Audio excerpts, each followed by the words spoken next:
Hello and welcome back to JoBra Gaming. We're back with our Let's Play of Dishonored, and I think we're gonna go for a snooze now. So let us go do that. Wait, Corvo's bed. Alright, I gotta go to my bed. My bed's upstairs. So I will go take a snoozer. Yes, very much so, but no need to fear. He is here to work with our masters. People say he killed the Empress. Of course he didn't. People are foolish and believe whatever they're told. Okay. If the Admiral trusts him, then so will I. The Admiral served in the Navy under the Empress. But something happened with the Lord Regent that drove the Admiral out. If I understand it right. I see, says I. So my fine quarters are over here. Oh, hello. I'm sorry it's so dark. We can't risk being seen. It is a bit romantic, though, isn't it? Sure. Corvo's chambers. Anything interesting to find around here? No? No? Anything else?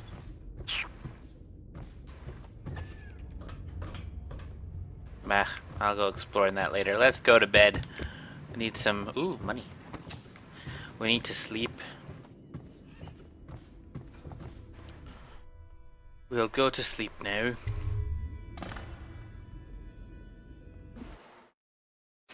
Somewhere else, okay? We're apparently going somewhere else.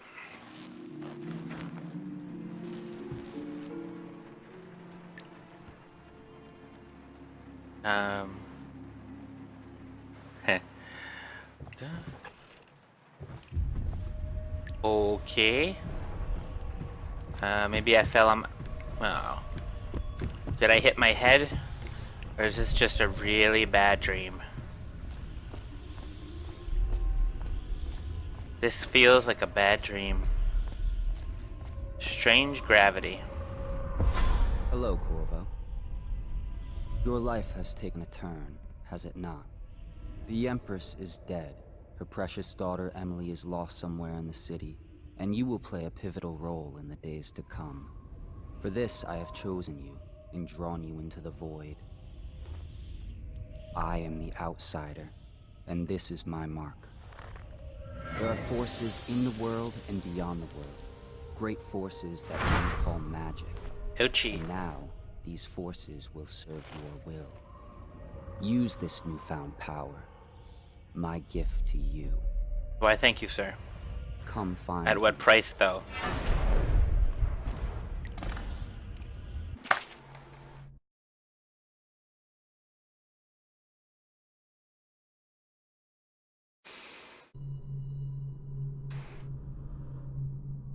At what price does he give me this power?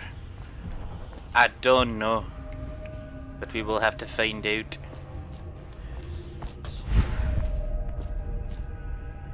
Fallen letter. My lady. My lady. Why did you die? Pure spiritual brandy.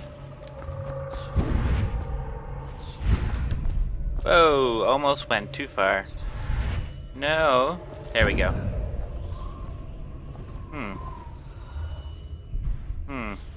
They all look the same to me. It's so hard to tell.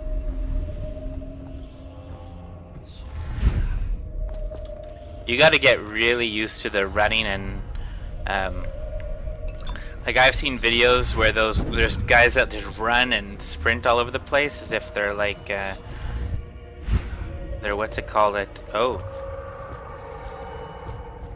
Oh, shit, people are operating that.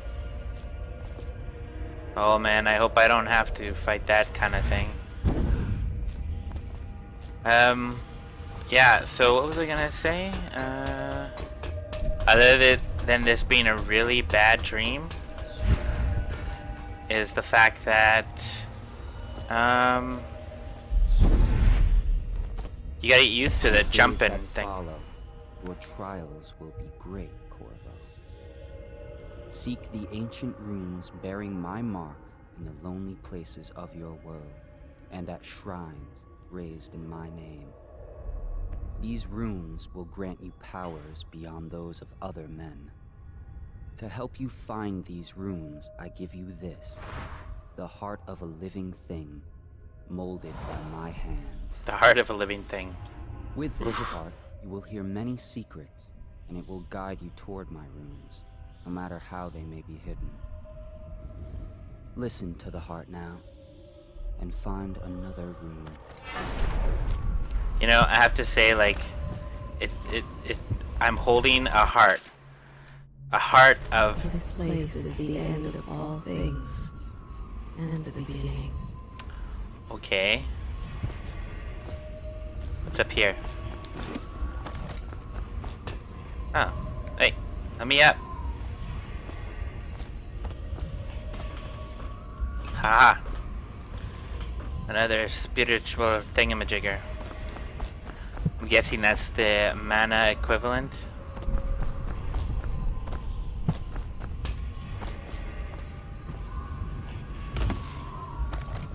Probably. Probably. Ha! Another one. Whoop. Whoop. Whoop.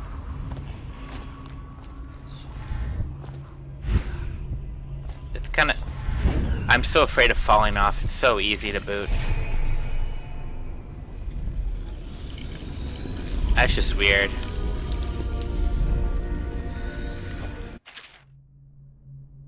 Once you've collected some runes, exchange them for powers. So I have Blink, I have Dark Vision, or Vitality. I actually, Vitality is useful, but I do want Dark Vision. I think this is going to help me a lot to see How you into dark. use what I have given you falls upon you, as it has to the others before you. Yes. And now I return you to your world, but know that I will be watching with great interest. You're creepy, my friend. You're real creepy. Alright.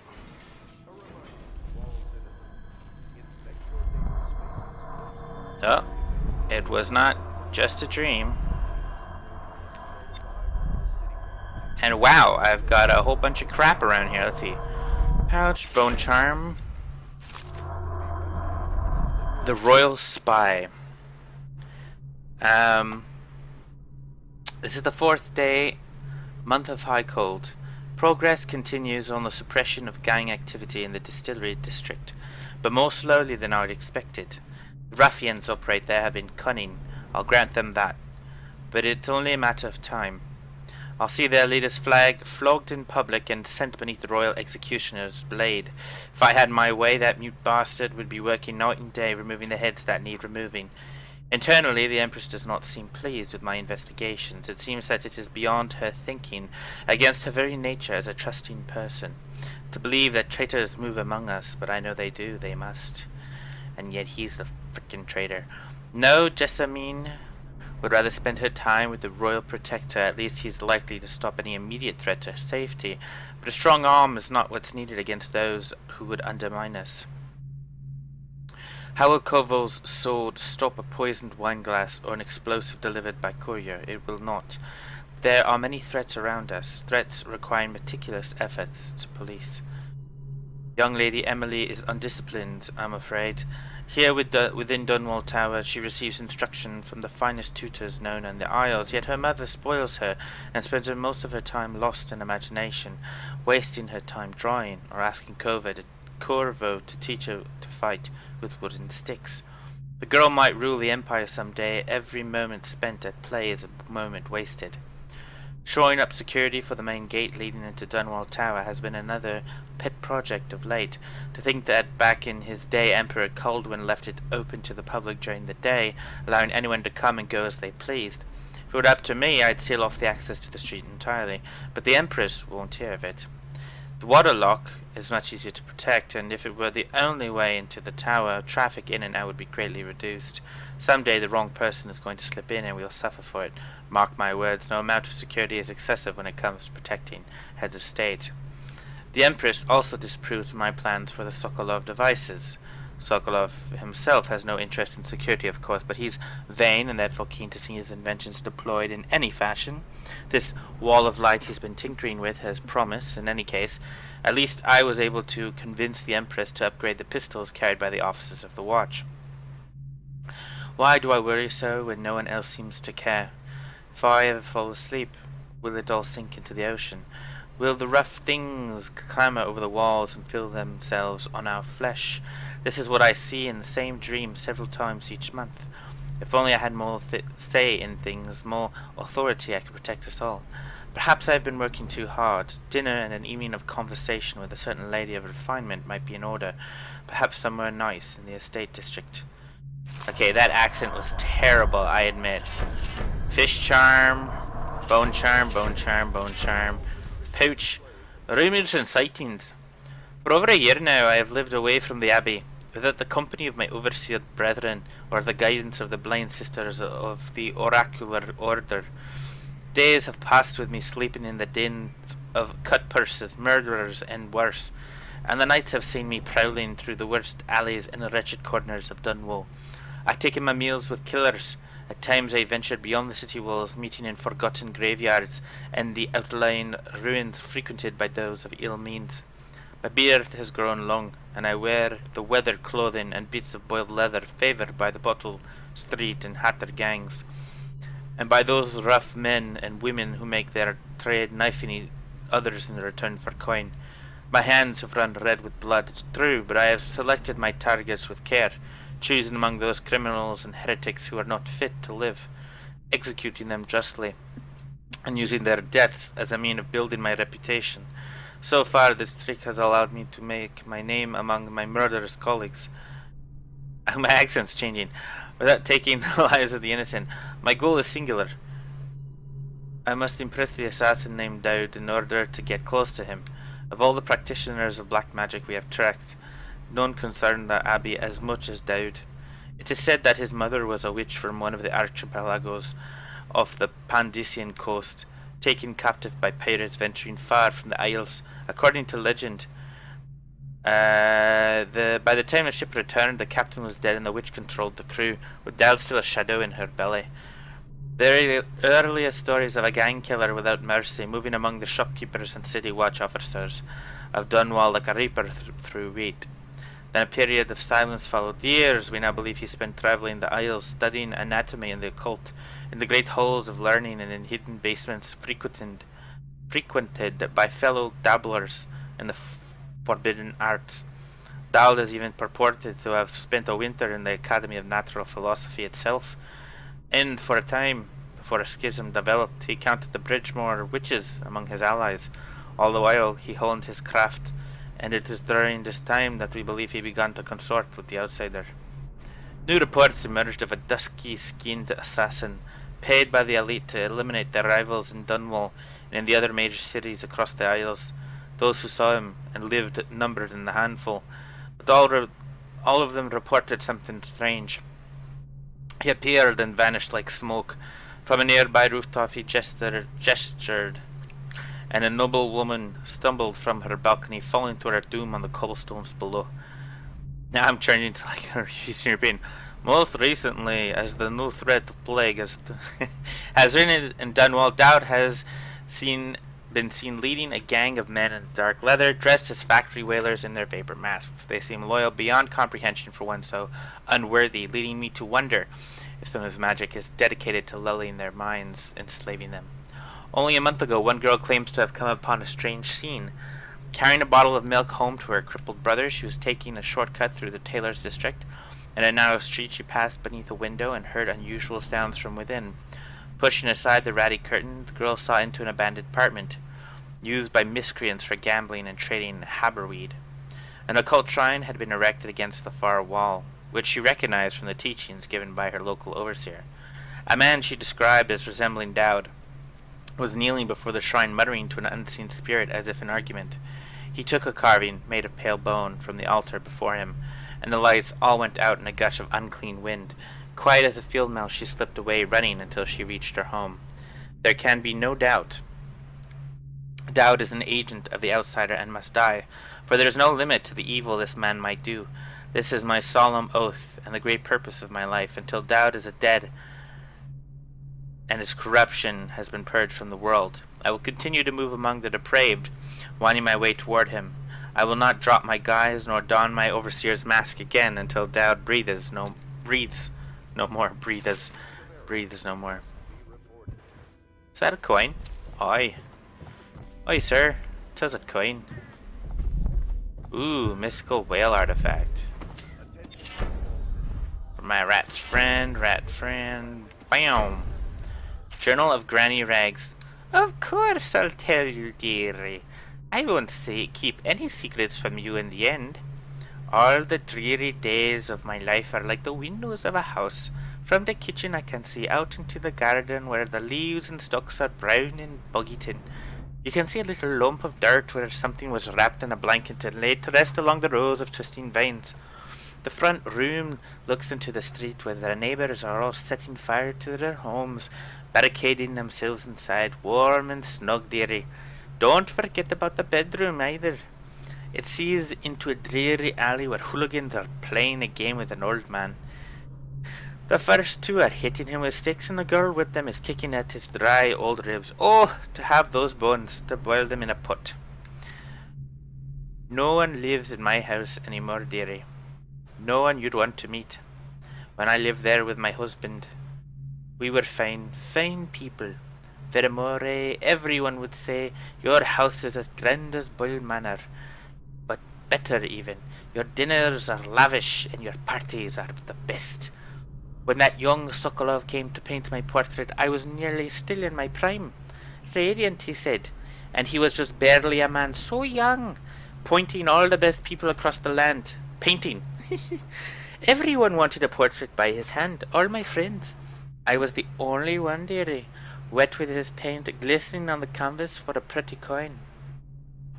But it wasn't all parties and paintings. My husband and I weren't always at home, no. We travelled together, he and I, to the far ends of the Isles, beyond even all the way to the red cliffs of Pandysia, to dig in the rock and crawl through the caves, holding up candles and squinting at the walls. Many precious things we came upon, but none so precious as the boy with the black eyes, dearie. All those marks and bones, carved so deep and polished so bright. I brought the old bones home, you see, hid them from my dear husband, then I learned to boil them and carve them myself. They made such good presents, dearie. The little mood boy took them home. He loved them so. All the time he came back with the new bones for me, holding them up so I could see it in his eyes. Even though his tongue was still, Granny, his eyes would say to me, carve these bones for me. Make me another present. And he went so far, all the way to Dunwall Tower, the royal headsman himself now, my little mute boy in his shiny, shiny sword. Better bones were what I needed, you see. Better bones to carve and polish and scrape. My dear old husband was always tired. I made him soup and then he was sick. Better bones was all, for my little mute boy, carved in the name of the one with black eyes. And after my husband was gone, giving away his birthday gifts, I didn't want to live there anymore. So now I'm old and don't have many to give my presents to. It's sifting through the garbage for Granny Rags and feeling the little birdies that gather at my feet. No one wants to have tea, dearie. Especially those rue louts on Bottle Street, Slackjaw and his boys, always meddling with an old woman trying to make her way. In the end we'll be together with him, you and me in the dreary night with stars above and below. Always the one with the black eyes, dearie. Well, Granny Rags knows a certain person. Bone charms. Okay, so white rats can be consumed for mana. Power effects slightly improved. White rats are friends. Drop assassination. Okay, swim speed increased. Quick dodge. Enemies miss more often with arrows and bolts. Yeah, we'll take that. Moderate keyhole peeping modification. Yeah. Breaking glass sound is moderately reduced. Yeah. Good lungs. Yes. Oh. Okay, and right wats won't attack white wats. The wit wats, what won't. Swim increase speed, white rats won't attack you. I don't want rats attacking me, how about that? Very nice. Ooh, more. More bone charms, dearie. Early life and criminal report, Slackjaw. Whoa, that's long. Okay.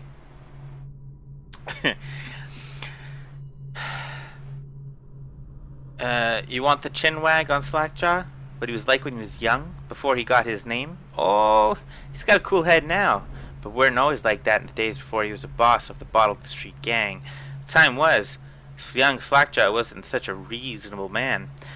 Like most of us, he grew up on the streets, you know, running with a pack of ragamuffins and avoiding the law, pinching whatever he needed, dark-haired and dark-eyed, smoking a pipe by the age of 10. And for them born in the street into the brothels or coming from the orphanages, it was either the gangs or working with the mudlarks, and no one wants that. Some got pressed into the Navy, or put down in the mines run by the Pendleton or Boyle families. As hard as it was on the streets, as hungry as we all got, at least we was free. By the time we weren't little uns anymore, Slackjaw was one to watch. Usually calling the shots when we took down a farmer's cart or sidewalk street vendor. He'd come up with a plan, give everyone some part to play, and decide on the split. Most of us went along, because, we learned fast that we made out better like that. And more food, more coin, plus none of us wanted to deal with Slackjaw when he was in a rage. He worked on a couple of big jobs with Black Sally across town, and that was enough to get the attention of other bosses. He wasn't just a street kid anymore. Now he was an up-and-comer, which meant trouble. Another guy who fancied himself as such was Mike the Fish, who was working his way up running the protection racket among the factory women. One fine evening, we were all taking in a bawdy show in the theater house. Mike the Fish and his lot are there in the cheap seats too, just down the aisle from us.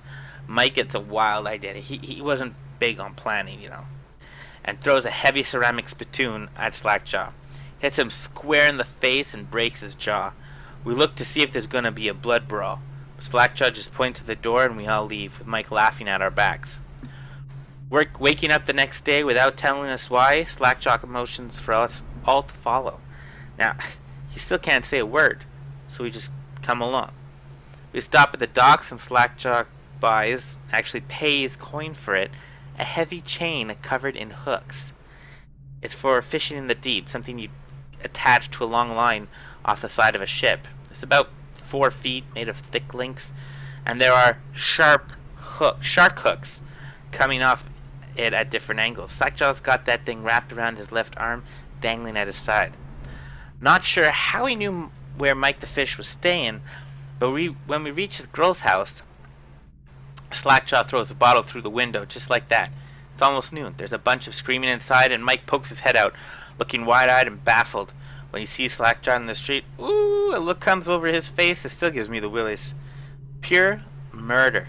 Mike comes out the side door, bellowing like a blood ox, holding a cleaver, heading straight for Slackjaw. When they come together in the street, Slackjaw spins, and the shark hooks bite deep into Mike's arm and shoulder. He screams, but Slackjaw holds on to the chain. He's standing there with his jaw broken, clenched tight, and the chain wrapped around his left arm.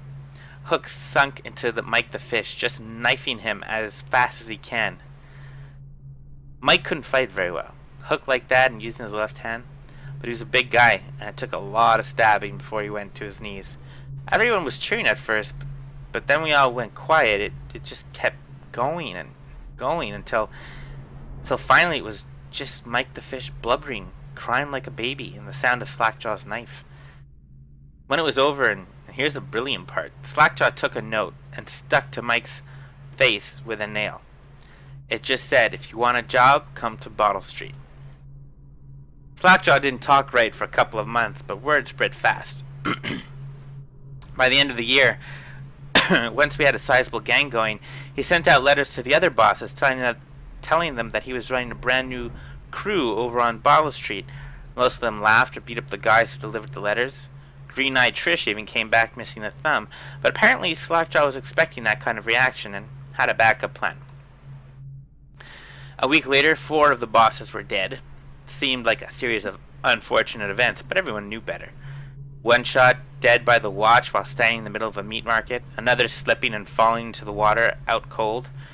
One of the older bosses found in bed with his belly opened wide and a Tivian pear stuffed into his mouth. Not sure what that meant. And Sheila Barnsworth was found bubbling in a cauldron of wax. That's so gross. Ugh. That is just nasty. Slackjaw sent out another set of letters, offers to the underbosses, telling them they'd be treated fair as peers. He even sent Green-eyed Trish with one of the letters. All of the underbosses accepted. I mean, what you gonna do? After spilling the guts of his main competition, Slackjaw went in for stabilizing his business, you know what I mean? Real neat-like. Calling in favors, smoothing things over, giving everyone a little bit of coin or drink as a bonus, showing what he could be like as a boss. So everyone got quiet, which always makes the boys of the City Watch nervous, of course. Word went out among the Royal Spymaster Snitches, the Responsible Citizens Group, they called themselves, telling everyone working in a shop or sweeping off the front steps of their homes to keep watchful eyes for Slackjaw and his men, trying to suss out what they were up to and what had just happened. But Slackjaw ain't stupid. He greased a few palms among the shopkeepers and the watch too, telling them that he was in town to stay, and that things would be run properly from now on, without so much blood. He was finally a real boss, ready to settle into the business of moving whiskey, running the hound fights, and offering up the ladies and gentlemen of the night if you take my meaning. And then the plague came. At first, it seemed like a good thing, you know. A few people got sick, everyone wanted to buy those potions from Sokolov or Piero, health elixir or spiritual remedy they call them. Slackjaw told me he saw an opportunity. We already had an old whiskey factory with a still, where we could water the stuff down and sell it discounted. Doing the same with Sokolov's elixir was a smart plan. Pretty soon everybody in the slums was sick, and business was good. But after a while, there were so many people down with the plague that everyone got scared. Everybody started acting real nasty, and everything fell apart. When people can't work, they don't have the coin for elixir, watered down or pure. When the Empress died, it seemed like Dunwall would slide into the void. Spymaster Burroughs took over, and the Watch started using all that new Sokolov technology. Watchtowers, tall boys, and them arc pylons. They put up a wall of light across Clavering Boulevard and cracked down hard, but Slackjaw surprised us again. Instead of leaving town on a boat bound for Morley or one of the other isles, he stayed and kept it all together.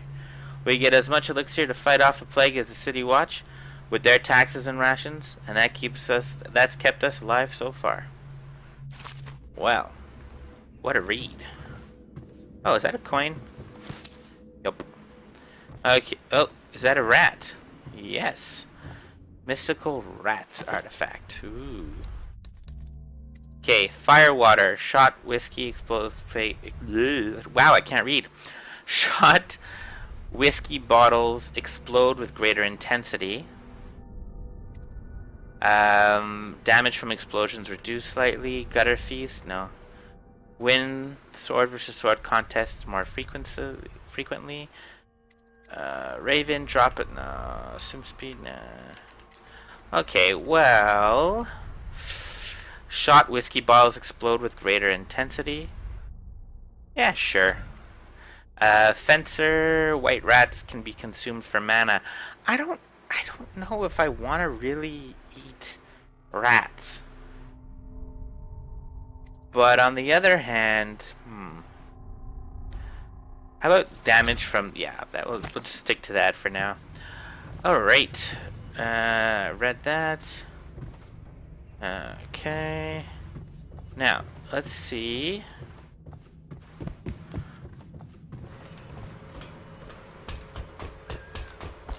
Oh, wait, is there a, oh.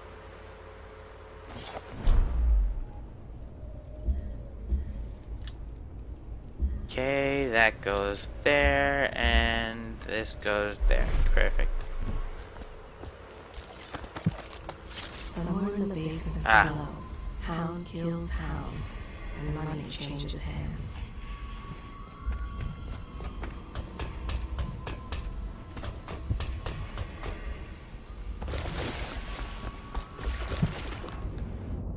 Alright.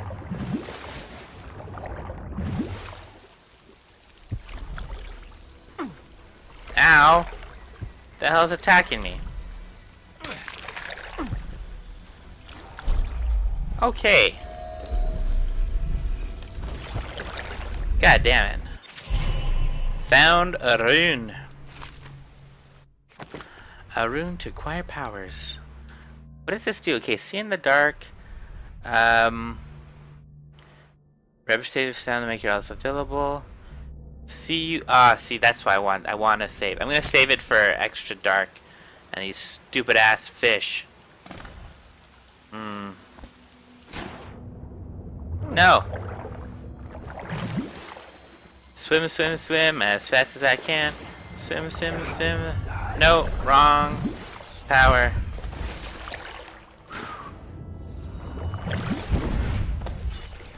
Whew.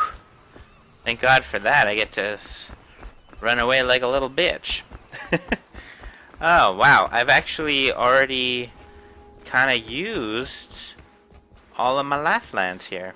Not lifelines, but,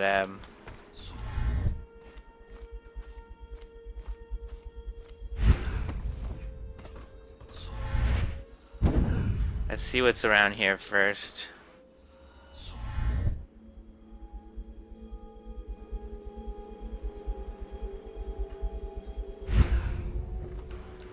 Ah!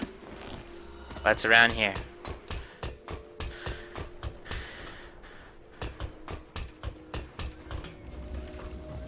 Ooh, fancy. Wonder who lives here. Elementary sums. History of the Isles. Geography of the Isles. The Seven Strictures. Litany of the White Cliff. Sayings of the Overseer. One day we'll get a few new books. Monies. I've read that book before. What's this?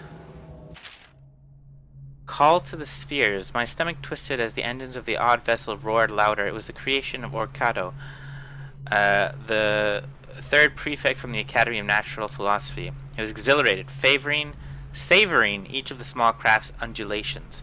Orcado pulled a lever and a great gout of smoke surrounded us. The smell of burning whale oil grew unbearable as the machine propelled itself upward.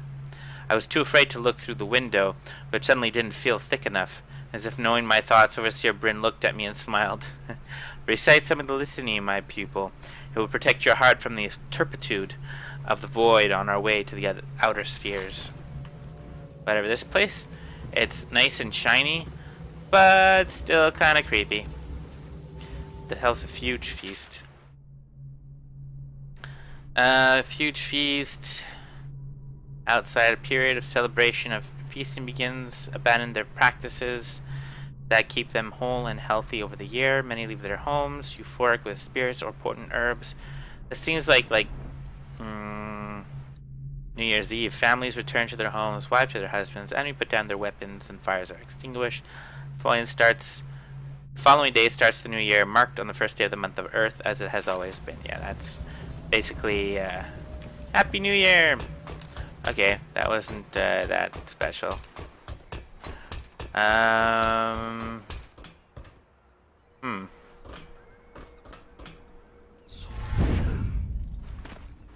Cool. Alright, so now I gotta talk to Havelock. Well, let's get down to it. First off, I know that assassination is dark business, but sometimes good men have to do bad things to make the world right. Our purpose is clear. We want to restore Her Majesty's line by finding and putting Emily Kaldwin on the throne. To those ends, we'll hide, act in shadow, take them apart, piece by piece. Tonight, High Overseer Campbell dies by your hand. It won't be easy. He's protected by his overseers, an army of religious zealots. But if anyone can do it, you can. Your exploits are legendary. Campbell carries a private journal. Once you've eliminated him, get the journal, because we think it contains Emily's location. Recovering her is obviously critical, assuming she's alive. That's the gist of it. Remember our cause and strike true. We're counting on you. Yes, sir. Another- Sir, yes, sir. Campbell is holding a former overseer by the name of Martin. He's one of us, and if you manage to find him, give him whatever help you can. He's a master strategist, and he got caught working for our cause. It'd be good to have him back here at the Hound Pits. Mm-hmm. Yes, sir. That does remind me. If you've a moment. Yeah. Is there any upgrades I can buy with you? What Different? can I do for you? Let me see. Let's see. Do you have any upgrades for me, sir? Bone charm capacity. Let's increase. Nah, you know, I don't want to kill a bunch of people. So I will increase my bone charm capacity. And what's sword class? It makes the sword more effective when locking blades and pushing against an enemy. Crossbow accuracy. And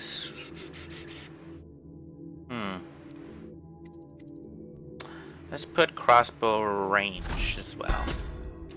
Alright, that'll do. Oh, Pierrot's workshop key. That unlock that? I don't know. Alright guys, well that'll have to be it for this. There's something I need to say to you. Because I've kind of gone over my time. Thanks a lot for watching. We met the Outsider, creepy son of a bitch. And we've explored I think most of the Hound Pits, if not all of it. Yeah. So please like, subscribe, share, and comment. I hope you enjoyed the video. I certainly enjoyed making it, and I'll see you guys next time. Peace!